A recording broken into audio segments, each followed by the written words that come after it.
I was 21 years old when I learned that trust can be shattered in an instant. My name is Lucia, and I never expected my own parents to betray me for my sister. They took my college fund, bought her a brand new car, and told me it was a smart choice. What they never saw coming was how that betrayal would fuel my determination. I turned their betrayal into my greatest motivation. Before I tell you how I went from betrayed daughter to company owner, let me know where you're watching from and hit that subscribe button if you have ever had to fight for what was rightfully yours. I grew up in what most people would consider an ideal family in suburban Boston. We lived in a spacious colonial house with a perfectly manicured lawn and a two-car garage that housed my parents' vehicles that they replaced every few years. My father Harold worked in finance at a prestigious firm downtown, always dressed impeccably in tailored suits and carrying a leather briefcase that I remember thinking looked so important. My mother Diana had stepped back from her career as a marketing executive to focus on raising my sister and me, though she still did consulting work from home and maintained her professional connections. Then there was my sister Jenna, 2 years younger than me at 19. From the time we were little, it was clear that Jenna was the golden child. With her natural beauty, outgoing personality, and magnetic social presence, she collected friends effortlessly. Jenna was always at the center of social events, getting invited to every party, and seemed to navigate the complicated social landscape of school with an ease that I never possessed. I was different. While Jenna focused on her social status, I poured myself into academics. It wasn't that I didn't want friends, but I found genuine satisfaction in learning and achievement. By 6th grade, I was already talking about business concepts and reading financial magazines. My teachers often commented that I had an unusual aptitude for mathematics and analytical thinking. The contrast between us couldn't have been more stark. Jenna would come home bubbling with stories about social drama and weekend plans. I would be excited about a perfect score on a calculus test or a new business concept I had learned. The way my parents responded to our different interests was subtle but unmistakable. When Jenna needed a new outfit for a party, money was never an issue. When I asked for books on investing or business, there was always a discussion about budgeting. It wasn't that they were unsupportive of my interests, but there was a clear hierarchy of priorities in our household, and Jenna's social success seemed to rank higher than my academic achievements. Despite this, I found ways to pursue my passion for business. At 12, I started my first venture, a neighborhood lemonade stand that I quickly expanded into a small weekend operation with different flavors and even some basic baked goods. By 14, I was managing a lawn care service during summers, coordinating a team of neighborhood kids, and handling the scheduling and accounting. My parents did acknowledge these efforts, especially my father, who would sometimes take time to explain financial concepts to me or bring home materials from his office that he thought might interest me. These moments were precious, and I clung to them as evidence that he saw potential in me. The most significant promise for my future came in the form of a college fund that my grandparents had established specifically for me when I was born. My grandfather had been a professor of economics, and he recognized my intellectual bent early on. Before he passed away when I was 15, he had made it clear that the fund was intended to ensure I could attend any university that accepted me without financial worry. The fund had grown significantly over the years, and by the time I graduated high school with honors, it contained enough to cover 4 years at even the most expensive private universities. When I received my acceptance letter from Wharton School of Business, my dream school, I felt like everything I had worked for was finally coming together. The summer before I was set to leave for college, my father began making vague comments about financial pressures. The economy was in a downturn, he explained, and his firm was feeling the squeeze. There had been layoffs, though he assured us his position was secure. Still, he suggested we might need to tighten our belts. This wasn't entirely surprising given the economic climate, and I took it seriously. I doubled down on my summer jobs, working as a barista in the mornings and doing administrative work for a local business in the afternoons. Every dollar I earned went into my savings account, intended to cover any expenses that might arise beyond tuition and housing. Looking back, I should have recognized the warning signs. The new landscaping project at our house that seemed unnecessary, my mother's increasingly frequent shopping trips, and most notably, the way my parents changed the subject whenever I brought up finalizing my tuition payment. But I trusted them. I had no reason not to. They were my parents, and despite the subtle favoritism, I never doubted that they had my best interests at heart. I never imagined they would steal my future from under me for the sake of my sister's social status. But that's exactly what they did, and the discovery would change the course of my life forever. It was exactly 1 week before my tuition payment was due when my world collapsed. I had been keeping track of the deadline meticulously, knowing that missing it would mean losing my spot at Wharton. That morning I approached my father in his home office, a space I had always associated with security and stability. "Dad, I think we need to transfer the funds from the college account today," I said, holding a printout of the tuition invoice. "The deadline is next week, but the processing might take a few days." The way he avoided meeting my eyes should have been my first clue. He shuffled papers on his desk, cleared his throat, and finally looked up with an expression I'd never seen before, a mixture of guilt and defensiveness. "Lucia, we need to talk about that," he said, his voice unnaturally formal. "There have been some changes to our financial situation." My stomach tightened. "What changes?" "The money is there, right? Grandpa set it up specifically for my education."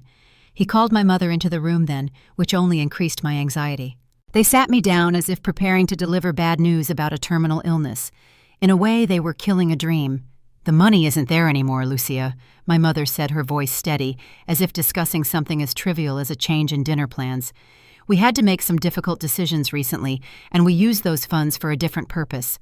The room seemed to tilt around me. What different purpose that money was for my college? Grandpa left it specifically for that. My father leaned forward, adopting his business negotiation posture that I had once admired. "We had to look at the big picture of the family needs. Jenna needed reliable transportation, and with her social connections, maintaining a certain image is important for her future networking opportunities." I stared at them in disbelief. "Are you saying you spent my college fund on a car for Jenna?" The silence that followed was confirmation enough, but my mother felt the need to verbalize it. "It's a smart choice, Lucia. Jenna needs to maintain her social status. You can get loans for college that is an investment in yourself, but social capital at Jenna's age is fleeting and needs to be supported now." I couldn't process what I was hearing. They had taken money that my grandfather had explicitly designated for my education, money that legally should have been held in trust for that specific purpose, and used it to buy my sister a luxury car that she didn't need. "Do you realize what you have done?" I asked, my voice barely above a whisper. "You have stolen my future. You have stolen my grandfather's legacy." "Don't be so dramatic," my father said, his tone hardening. "There are plenty of loan options. Many students finance their education. This is an opportunity for you to learn financial responsibility." The conversation devolved from there. I pointed out the legal implications of what they had done, how the fund had been set up as a trust with specific terms. They countered that as my parents they had the authority to make financial decisions until I was 21. I reminded them of my grandfather's explicit wishes. They dismissed this as emotional manipulation. Throughout this nightmare, Jenna was conspicuously absent. When she finally returned home that evening and I confronted her, her response was perhaps the most hurtful of all. "It's not like you don't have other options, Lucia," she said with a shrug, twirling the keys to her new BMW around her finger. "Dad says you can get loans or go to a state school. Besides, the car helps the whole family because now I can run errands and stuff." There was not a hint of gratitude in her voice, no acknowledgement of the sacrifice that had been forced upon me. In her mind, this was simply the natural order of things. Her needs came first, and mine were secondary. That night, I called my mother's sister, Aunt Grace, the only family member I felt might understand. She was appalled by what had happened, and offered me her guest room if I needed space from my parents. Her reaction confirmed what I already knew, that what my parents had done wasn't just disappointing, it was wrong. Over the next few days, word spread through the extended family. Some, like my aunt, were firmly on my side. Others suggested that perhaps my parents knew best and that I was overreacting. A few even suggested that this might be good for me to learn how to make my own way without relying on family money. What became abundantly clear was that I was on my own. The future I had worked toward and counted on was gone, and no one was going to fix this for me. My parents dug in their heels, insisting they had made the right decision for the family as a whole. My sister continued to enjoy her new car, posting pictures of it on social media with captions about how blessed she felt. That first night, after understanding the full extent of the betrayal, I locked myself in my room and cried until I had no tears left. It wasn't just about the money, though, that was devastating enough. It was about the realization that in my parents' eyes, my dreams and future were less important than my sister's social status. It was about discovering that the people I trusted most in the world could justify breaking that trust with empty rationalizations about family priorities. When the tears finally stopped, something hardened inside me. If I had to make my own way, so be it. If my family wouldn't support my dreams, I would find others who would. If the path I had planned was now blocked, I would forge a new one. I made a promise to myself that night. This betrayal would not define me, but my response to it would. And someday, somehow, my parents would realize exactly what they had thrown away. The morning after discovering my college fund was gone, I woke up with swollen eyes and a newfound determination.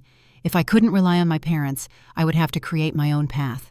My first step was scheduling an emergency meeting with the financial aid office at Wharton. The meeting was a harsh reality check. The financial aid counselor, a woman with kind eyes but practical words, explained that while there were last-minute loan options available, they wouldn't cover the full cost of attendance. Scholarships for the upcoming semester had all been allocated, and my parents' income was too high for me to qualify for need-based aid, despite their refusal to contribute. "Is there any way I can defer my admission for a year?" I asked, realizing I needed time to figure this out. "Yes, that's possible," she confirmed. "But you'll need to reapply for financial aid next year, and there's no guarantee your package will be better." I left the office with a deferment form and a sinking feeling in my stomach. A year seemed like an eternity when all my classmates would be moving forward without me. But it was my only option if I wanted to attend Wharton without crushing debt. That afternoon, I moved in with my Aunt Grace. The decision to leave my parents' house wasn't difficult after what they'd done, but it still felt surreal to pack my belongings into garbage bags and boxes, loading them into my aunt's sedan, while my mother watched from the kitchen window, arms crossed and expression hard. "You're overreacting," my father said as I carried the last box out. "This is what life is like. Plans change. The sooner you accept that, the better off you'll be." I didn't bother responding. There was nothing left to say. Aunt Grace lived in a modest 2-bedroom apartment in Cambridge. It wasn't luxurious, but it was close to several businesses where I might find work. The guest room became my new space, a twin bed, a small desk, and a closet just big enough for my clothes. It felt temporary, but also like a clean slate. "You can stay as long as you need," Aunt Grace assured me. "Your grandfather would be furious about what they did. He believed in you, Lucia." The next week was a blur of job applications. I applied to every position I could find: retail, food service, clerical work. My goal was to find something that paid well enough to save for tuition while offering some connection to business if possible. But I couldn't afford to be picky.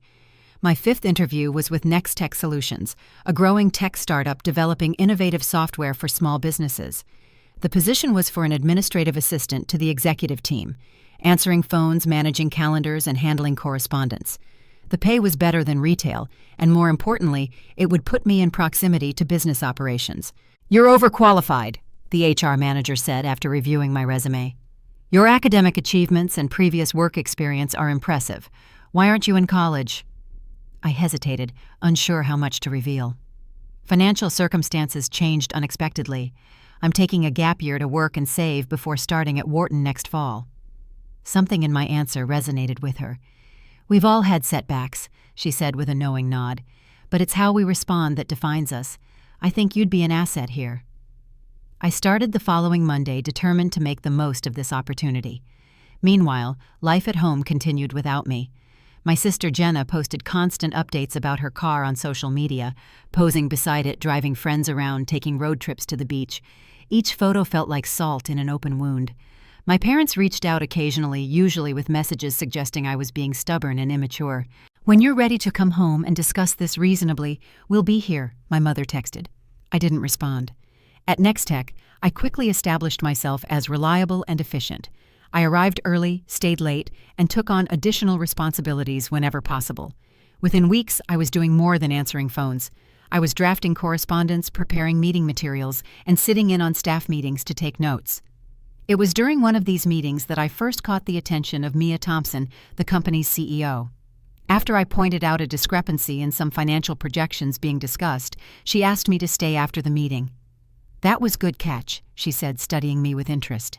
"Most admins wouldn't have noticed that, or wouldn't have spoken up if they did."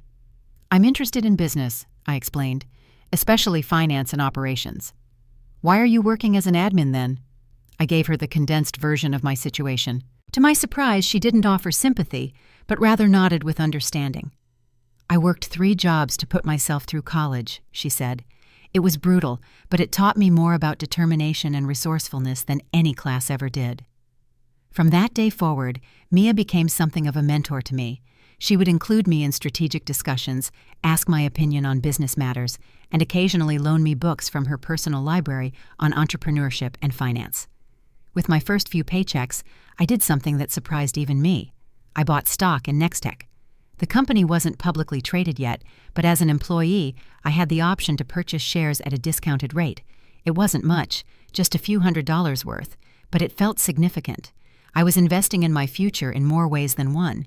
As I learned more about the company's operations, I became increasingly fascinated by the business model and potential for growth. Nextech had developed software that streamlined operations for small businesses, but from my observations, they weren't marketing it effectively to the right audience. During this time, I was also learning about shareholder structures and company governance. Nextech had several investors, a board of directors, and different classes of shares with varying voting rights. I absorbed this information like a sponge, beginning to understand how ownership translated to power in the corporate world. One evening, while helping Mia prepare for a board meeting, I came across a familiar name in the investor documents. My father's firm was listed as a minor stakeholder through a venture capital fund they managed. My father likely had no idea I was working there, but the connection gave me an idea, a seed of a plan that would grow into something much larger than I could have imagined. That night, as I lay in my narrow bed in Aunt Grace's guest room, I began to formulate a strategy. If I couldn't have my college education right away, I would get a different kind of education, a real-world education in business investment and leverage. And someday, I would use what I learned to reclaim what was taken from me, and more. Little did my parents know that their betrayal had set me on a path that would eventually lead me right back to them. Not as their dependent daughter, but as someone with the power to make them regret their smart choice.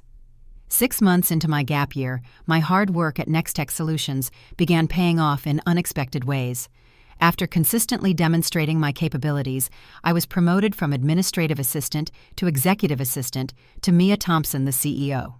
The promotion came with a substantial raise and, more importantly, direct access to the inner workings of the company. Most EAs just manage my calendar and screen my calls, Mia told me on my first day in the new role. I expect more from you, Lucia.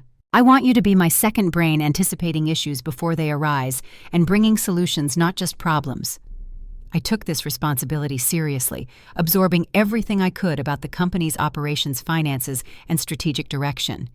Late nights became routine as I reviewed financial statements, sales reports, and market analyses after hours. I was getting the business education I had hoped for at Wharton, just in a different format. One evening, while reviewing the quarterly projections, I noticed a pattern that others had missed. Nextech's software was performing exceptionally well in the healthcare sector, despite minimal marketing efforts directed there. Our salespeople were focused on retail and manufacturing, but the data showed that healthcare clients had lower acquisition costs, higher retention rates, and were willing to pay premium prices for customization. After triple-checking my analysis, I prepared a detailed presentation and asked Mia for 15 minutes of her time the next morning. "You have 5, she said, barely looking up from her computer when I entered her office. "The company is targeting the wrong market segment." I began placing my analysis on her desk. "We're spending 80% of our marketing budget on sectors with the lowest return on investment, while ignoring the sector that's organically growing without any focused attention." Those 5 minutes turned into an hour as Mia pored over my findings, asking pointed questions that I was prepared to answer. By the end of our discussion, she was looking at me differently.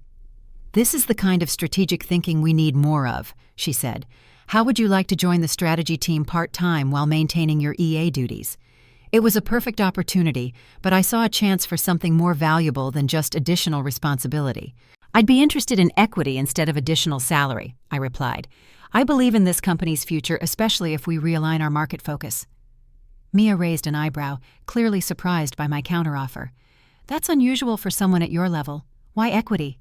"Because I'm thinking long-term," I answered honestly, both for myself and for Nextech.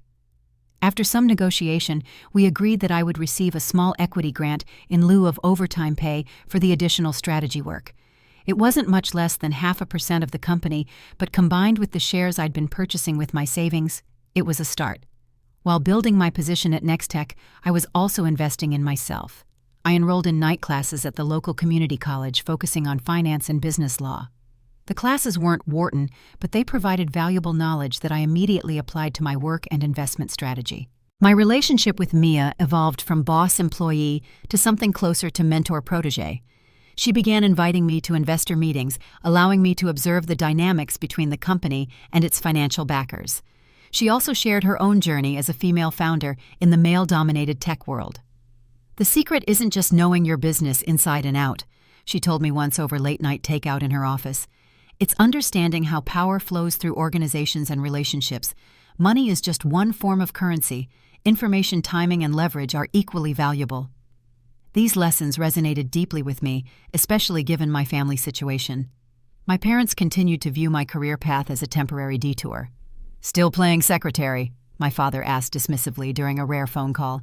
They had no idea that I was building something significant. My sister Jenna, meanwhile, had started college and was regularly posting photos of campus parties and sorority events, often featuring her car prominently. The contrast between our lives couldn't have been more stark, but I no longer felt the sting of resentment. I was too focused on my own path. About 8 months into my time at Nextech, an unexpected opportunity arose. The company needed additional capital for expansion, particularly to develop specialized features for healthcare clients based on my market analysis. One of our angel investors had committed to lead the new funding round, but abruptly pulled out after facing personal financial difficulties. The company was in a precarious position. The development work had already begun, based on the promised funding, and without new capital, quickly layoffs would be necessary. During an emergency executive meeting, I listened as various solutions were proposed and dismissed. "What about approaching Meridian Ventures?" I suggested during a lull in the conversation. "Their portfolio shows interest in healthcare technology, and they have a reputation for moving quickly on promising opportunities." "We don't have connections there," the CFO objected. "Cold approaches rarely work for funding at our stage." "Actually," I said, "my aunt's college roommate is married to one of their partners. I could request an introduction." The room fell silent as everyone stared at me. I hadn't mentioned this connection before because I hadn't thought it relevant until now. In truth, Aunt Grace had maintained this friendship for decades, and they had discussed my situation after I moved in with her. With the executive team's blessing, I reached out through Aunt Grace to secure a meeting with Meridian Ventures. I helped prepare the pitch deck incorporating my market analysis and growth projections. When the day came, Mia insisted I join the presentation team. "This is your connection and your strategy," she said. "You should be part of selling it." The meeting went better than anyone expected. Meridian not only agreed to fill the funding gap, but offered more favorable terms than our previous investor. There was one condition, however. They wanted a larger portion of their investment allocated to employee equity incentives to ensure key talent remained committed to the company's success. This condition, which might have seemed like a minor detail to others, presented me with an unexpected opportunity. As the person tasked with restructuring the equity incentive plan, I was able to ensure that high-performing early employees like myself received additional grants. By the end of the transaction, my total ownership had increased to nearly 2%, a significant amount in a company whose valuation was rapidly climbing. While all this was happening, I discovered something interesting during my due diligence for the Meridian deal. My father's firm, Franklin Capital Partners, had recently announced a new focus on technology investments in our region. They were systematically approaching companies like Nextech with acquisition offers or significant investment proposals. The timing couldn't have been coincidental. The tech sector in our area was heating up, and Nextech's innovative approach to healthcare software had begun attracting attention. It was only a matter of time before Franklin Capital turned its attention to us. This realization accelerated my timeline. If I wanted to increase my ownership position significantly, I needed to act before my father's firm became involved. The last thing I wanted was for him to discover my role at Nextech before I was ready. I approached Mia with a proposal. "I'd like to exercise my option to purchase additional shares under the employee stock program," I said. "I can liquidate some investments my grandfather left me to cover it." These weren't college fund investments my grandfather had left me, a separate small inheritance that I had carefully grown through conservative investments. It wasn't a fortune, but it was enough to increase my stake in Nextech by another percentage point. Mia approved the purchase but looked concerned. "This is a significant financial commitment, Lucia. Are you sure you want to put all your resources into one company?" "I'm sure," I replied with confidence. "I believe in what we're building." What I didn't tell her was that I also believed our paths would soon cross with Franklin Capital Partners. And when that happened, I wanted to be in a position of strength. That evening, as I updated my personal financial spreadsheet to reflect my increased ownership in Nextech, I received a text from my sister. For the first time in months, it wasn't a photo of her car or a party. "Can we talk?" she wrote. "The car broke down and Mom and Dad are freaking out about money. Dad says his bonus might not come through this year." I stared at the message for a long time before responding. "I'm busy with work. We'll call when I can." I then turned back to my spreadsheet, calculating exactly how much more I would need to invest to reach my target ownership position before my father's firm came knocking. The pieces were falling into place faster than I had anticipated. My parents' financial pressure, my growing equity stake, and Franklin Capital's new investment focus were converging toward what promised to be an interesting confrontation. I just needed to be patient and prepared when the moment arrived. The transformation of Nextech Solutions over the following months was nothing short of remarkable. Our strategic pivot toward healthcare clients, based on my initial analysis, proved even more successful than projected. Revenue doubled in 2 quarters, and industry publications began featuring us as an innovative leader in healthcare technology solutions. With this success came attention from larger companies and investment firms, including, as I had anticipated, my father's firm, Franklin Capital Partners. Their first overture came in the form of an email to Mia from their acquisitions team requesting a meeting to discuss potential synergistic opportunities. Mia forwarded it to me with a simple question mark. "They're looking to either invest heavily or acquire us outright," I explained during our subsequent discussion. "Franklin has been buying up promising tech companies in our space." "How do you know so much about them?" she asked, studying me curiously. I had prepared for this question. I researched all the major investment firms targeting healthcare tech while preparing our Meridian presentation, I replied, which was technically true, though incomplete. Mia accepted this explanation and asked for my recommendation. In a calculated move, I suggested we take the meeting, but come prepared with our own conditions. "Let's hear what they have to say, but maintain control of the conversation." What Mia didn't know was that I had been systematically increasing my ownership stake through a series of strategic moves.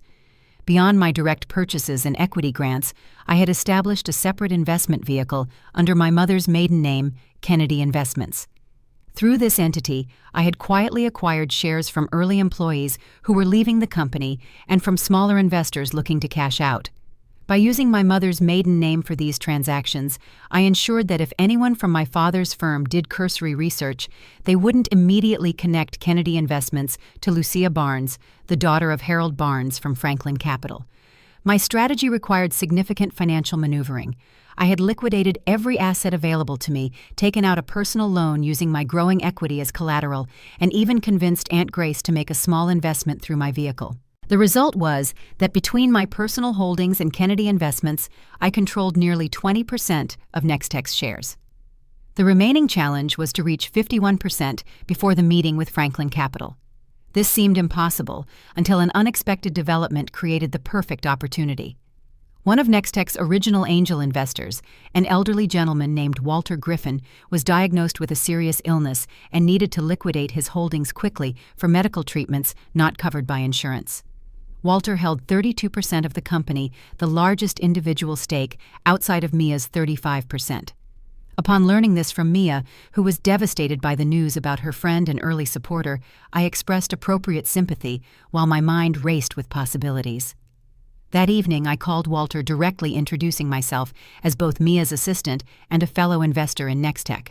"I might be able to help you liquidate your position quickly," I told him. "I represent a group of investors who believe strongly in Nextech's future and are looking to increase their holdings." Walter was understandably cautious. Mia mentioned Franklin Capital is interested. They might offer a premium over current valuation. "They might," I acknowledged, "but their process will take weeks of due diligence, and their goal will be to take control away from the current management that you've supported from the beginning. My group can complete the transaction within days and is committed to the current leadership and direction." After some negotiation, Walter agreed to sell to Kennedy Investments at a fair market value with a structure that gave him some upfront cash and the remainder after a short escrow period. I worked through the night with a lawyer I had retained specifically for this purpose, ensuring the transaction was properly documented while maintaining my anonymity. By morning, the paperwork was signed. Combined with my existing holdings, I now controlled 52% of Nextech Solutions.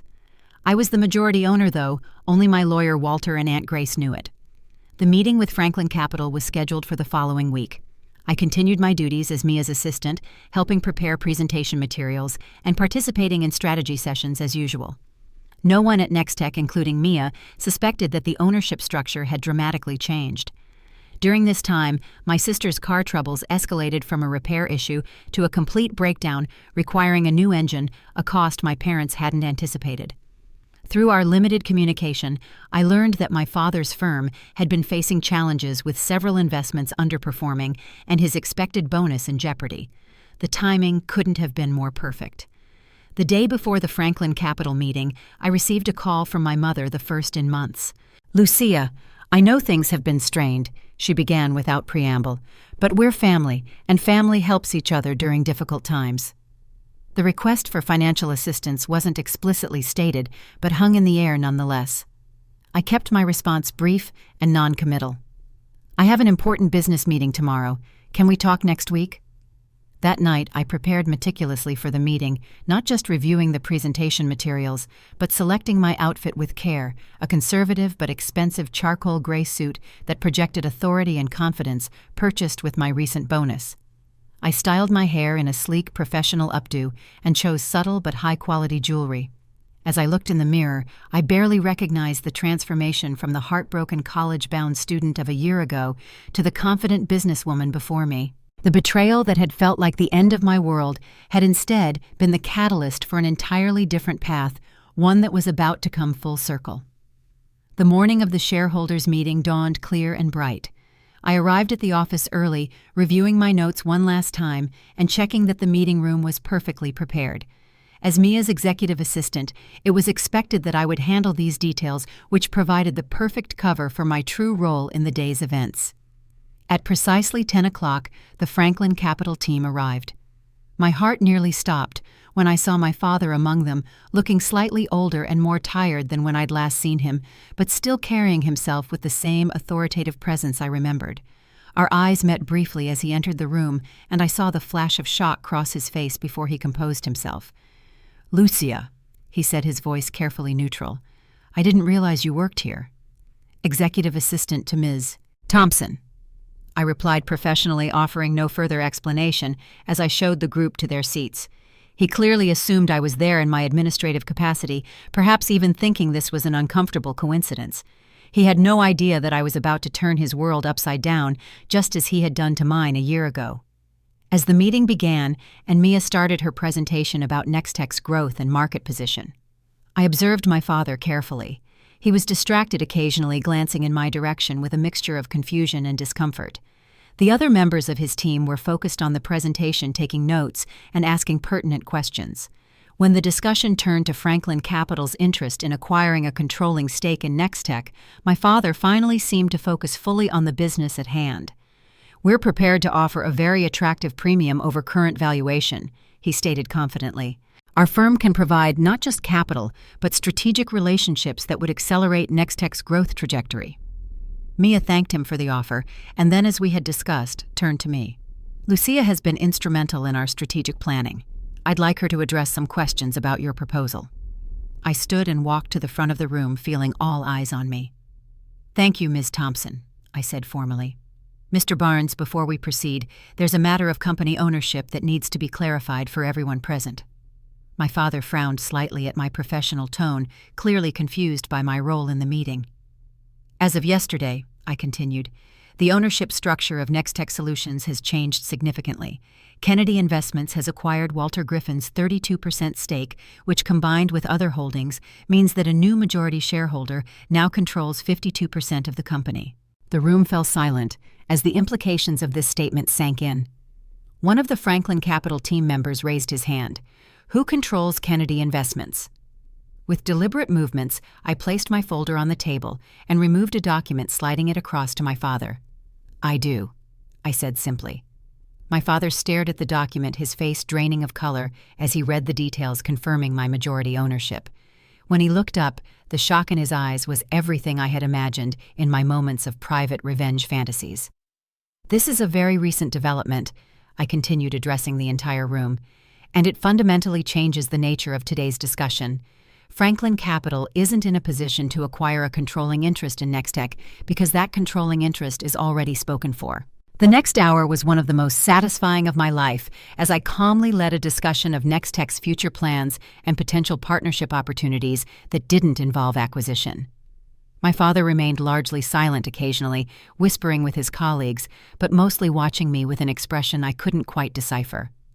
When the meeting concluded, Franklin Capital's team filed out with handshakes and business cards exchanged. Only my father lingered behind.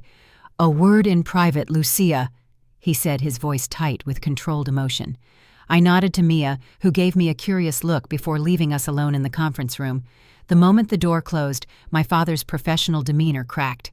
"What the hell are you playing at?" he demanded. "Where did you get the money to do this, and why didn't you tell us you were working here?"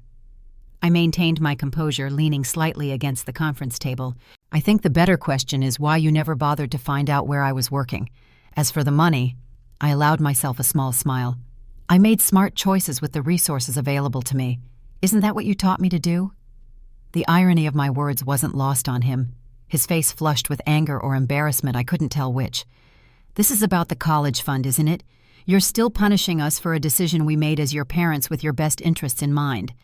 "My best interests," I repeated finally, allowing some of my long-suppressed anger to surface.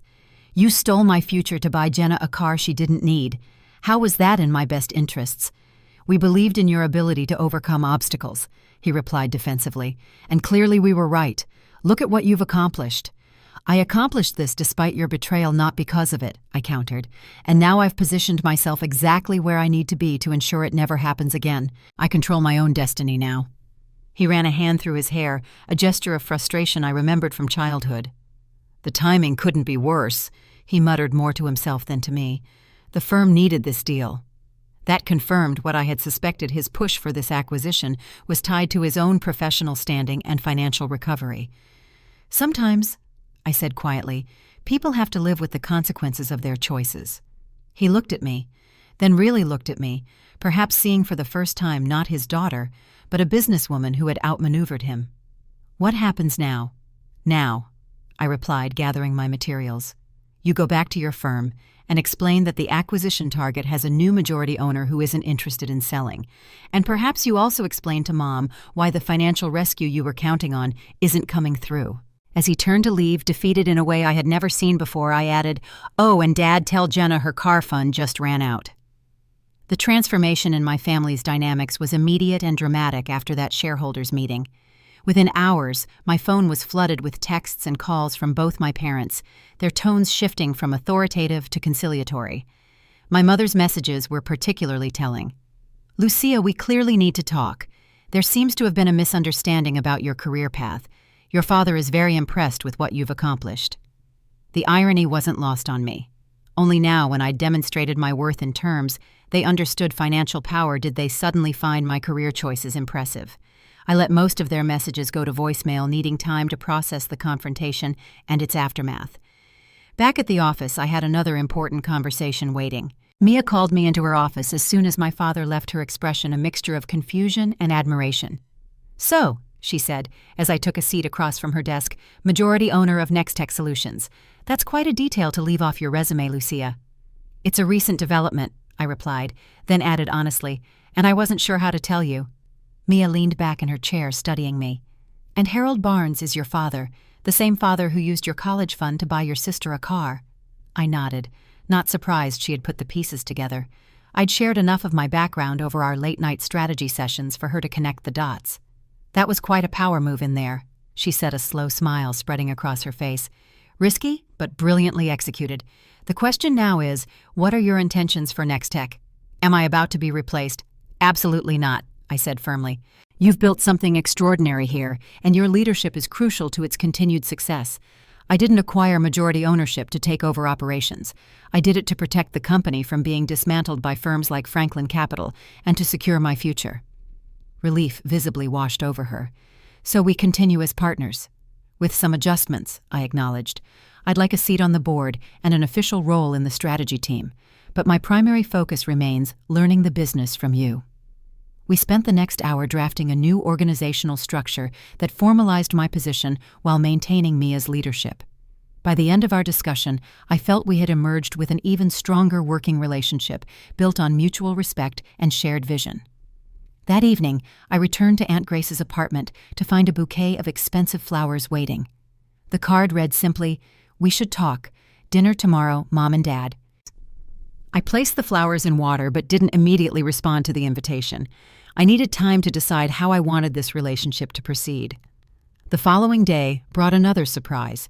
My sister Jenna called, her voice lacking its usual confident edge. "Lucia," she began awkwardly, "Dad told us what happened yesterday, that you own some tech company now, and that you basically humiliated him in front of his colleagues." "I didn't humiliate anyone," I replied calmly. "I conducted a business meeting professionally. His reaction is his responsibility." She was quiet for a moment. "He says the car might have to go, that they can't afford the insurance and maintenance anymore without his bonus." "That's unfortunate," I said, feeling a twinge of satisfaction that I immediately recognized as petty and tried to suppress. "I thought maybe you could help," she continued, "since you're apparently loaded now. It's not fair that I should lose my car because of some business thing between you and Dad." The familiar pattern of entitlement in her words reminded me of exactly why I had needed to take control of my own destiny. Jenna, the car was purchased with money that was specifically designated for my education, money that legally and ethically should never have been touched. I'm not responsible for ensuring you keep it. "So you're just going to let me suffer because you're angry at Mom and Dad?" she demanded. "No," I corrected her. "I'm allowing natural consequences to occur. The decision to use my college fund for your car was never sustainable. It's not my responsibility to maintain the fantasy that it was." After ending the call with my sister, I finally made a decision about my parents' dinner invitation. I texted my mother. "I can meet tomorrow at 7 p.m., Fleming's Steakhouse." It was a public place where we would all need to maintain composure, and the neutral territory felt important for this first meeting. The dinner itself was one of the most surreal experiences of my life. My parents arrived early, already seated when I walked in. My mother rose to hug me, which I accepted stiffly. My father stood but didn't approach, offering only a nod of acknowledgement. "You look wonderful, Lucia," my mother said as I took my seat. "Success clearly agrees with you." "Thank you," I replied simply, not wanting to immediately fall into the trap of accepting their approval now that I'd achieved something they valued. My father cleared his throat. "I want to apologize for underestimating you," he began. "What you've accomplished at Nextech is impressive by any standard." I studied him carefully, noting that he was apologizing for underestimating me, not for betraying my trust or stealing my college fund. It was telling. "I appreciate that," I responded neutrally. "Though I wonder if you would feel the same had I achieved success in a field you considered less prestigious than finance." My mother jumped in. "We've always been proud of you, Lucia. Perhaps we didn't show it in the right ways." The conversation continued in this vein, with my parents attempting to rewrite our history to minimize their betrayal and maximize their support of my achievements. I listened more than I spoke, observing the narrative they were constructing to preserve their self-image as good parents. Finally, as dessert arrived, my father brought up the real reason for the dinner. "Your mother and I have been discussing our financial situation," he said carefully. "The truth is, with the downturn in the market and some investments not performing as expected, we're facing some challenges." "I'm sorry to hear that," I replied, maintaining eye contact. "We were hoping," my mother continued, "that given your new position, you might consider helping family. After all, we've always supported you in our way." The audacity was breathtaking. They had stolen from me, dismissed my dreams, and now wanted me to rescue them financially because it was convenient for their narrative. "I've been thinking a lot about family lately," I said slowly, "about trust, support, and what we owe each other, and I've come to some conclusions I'd like to share with you." They both leaned forward expectantly. "I will not be providing financial support at this time," I stated clearly. "What you did with my college fund broke something fundamental between us. Rebuilding that trust will take time and genuine effort on all our parts." My father's face hardened. "After everything we've done for you." "Yes," I countered. "After everything. including taking money that was explicitly designated for my education and using it for Jenna's social status. That decision told me exactly where I stood in your priorities. My mother reached across the table. We made a mistake, Lucia. Parents make mistakes. I agree, I said, and mistakes have consequences. I'm not punishing you. I'm establishing boundaries based on our history. If you want a relationship with me moving forward, it needs to be built on respect, not financial dependence. By the end of the dinner, we had established a tentative framework for moving forward. I would not be providing financial bailouts, but I was open to rebuilding our relationship slowly, starting with regular family dinners and greater honesty in our communication. I also made it clear that any relationship with me would not include enabling Jenna's sense of entitlement. She would need to adjust her expectations just as they would. As we parted outside the restaurant, my father held back a moment after my mother walked ahead. For what it's worth, he said quietly, watching you in that meeting yesterday was like seeing myself at your age. You're more my daughter than I ever realized. It was perhaps the most honest thing he'd ever said to me, and I wasn't entirely sure how to feel about the comparison. Part of me was proud of the strength and strategic thinking I demonstrated, traits I had indeed inherited from him, but another part was determined not to repeat his mistakes, valuing financial success over human connection and integrity. I learned from watching you, Dad, I replied, both what to do and what not to do. He nodded, accepting this complex truth before walking away to join my mother. As I watched them go, I felt a strange mixture of vindication, sadness, and hope. The confrontation I had planned for so long had come and gone, and while it had given me the satisfaction I'd anticipated, it had also opened the door to something I hadn't expected: the possibility of a healthier relationship with my family, one based on who we really were rather than who we pretended to be. 3 months after the shareholders meeting, my life had transformed in ways both expected and surprising. Nextech Solutions was flourishing under the new organizational structure, with our healthcare software solutions gaining significant market share. My official title was now Chief Strategy Officer, working directly alongside Mia, while continuing to learn the intricacies of running a successful tech company. With my financial situation secure, I made a decision that surprised many people. I reapplied to Wharton for the upcoming fall semester. Despite my success in the business world, I still valued formal education and wanted to complete the degree I had originally planned. The difference was that now I would attend on my own terms, using my own money, without the shadow of obligation or dependence. When I received my acceptance letter along with a merit scholarship that recognized my business achievements, I felt a sense of completion. My journey had come full circle, but I was returning to my original path as a very different person. One of the first things I did with my new financial resources was establish the Barnes Kennedy Scholarship Fund, dedicated to supporting students whose financial support had been unexpectedly withdrawn. The first recipient was a young woman whose parents had divorced during her senior year of high school, leaving her college plans in jeopardy when her father refused to honor his previous commitments. Helping her continue her education brought me a satisfaction deeper than any business achievement. My relationship with my family continued to evolve, sometimes painfully, but ultimately moving in a positive direction. True to my word, I didn't bail them out financially, but I did offer guidance.